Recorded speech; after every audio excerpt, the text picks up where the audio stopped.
Hey everyone. Next up, we have the classic 1945 Fred MacMurray comedy, Murder, He Says.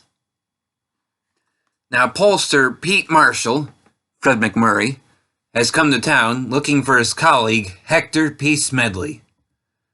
Now, Hector had last been seen heading towards the home of the Flegel family, so that's where Pete goes.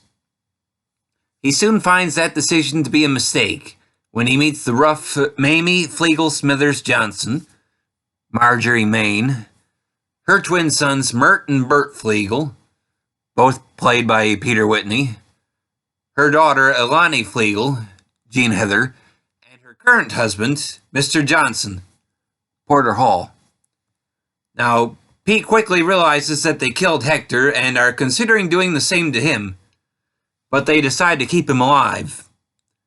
Apparently, their relative, Bonnie Flegel, had committed robbery with their father and the money had been hidden before he died and before she was sent to prison.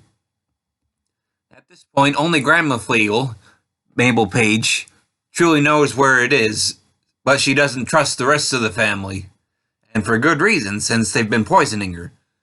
So the rest of the family want Pete to pose as Bonnie's boyfriend to get the information from Grandma Flegel.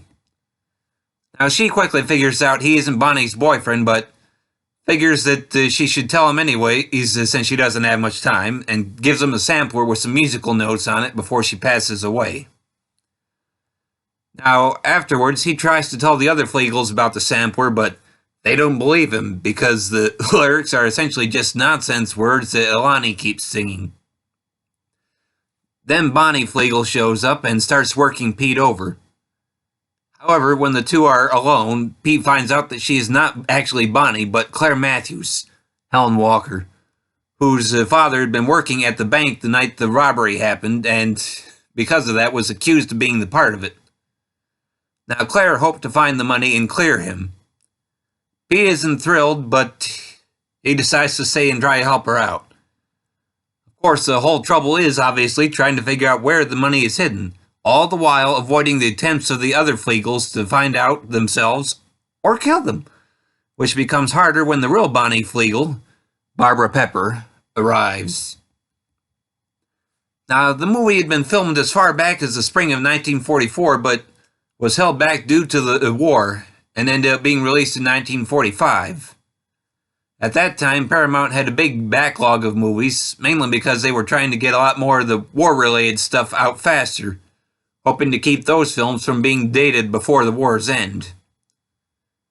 Now, Murder, He Says, took place in a mountain community, and some of the cast made use of recordings of native Arkansas speakers to help with their accents.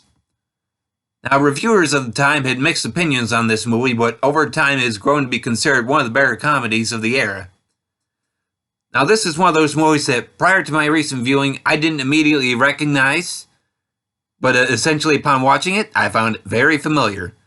Although, quite frankly, I couldn't begin to tell you when or how I might have seen it before. Now, what I do know is that I did enjoy this movie very much. The cast just works so perfectly here. Marjorie Main as the leader of the opposing Flegels is just hilarious. Equally at home using a bullwhip as a shotgun. You know you can't trust her, no matter what kind of bull she might be peddling to Fred MacMurray's Pete. Speaking of MacMurray, he does very well here too. While I've read that the movie was originally planned as another vehicle for Bob Hope and Paulette Goddard, I can't deny that everybody cast in this movie does pretty well. I also can't help but chuckle at the movie's reference to one of the Bob Hope Paulette Goddard films. Now, there are many funny moments here, including the twins, who are both played so wonderfully by Peter Whitney, especially with MacMurray constantly getting them mixed up or trying to get away from them, especially one time by pretending to see the ghost of his colleague Smedley.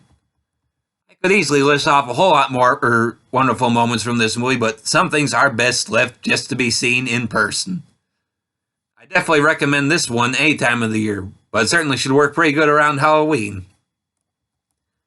Now, this movie is available on Blu-ray from Kino Lorber Studio Classics, touting a brand new 4K restoration.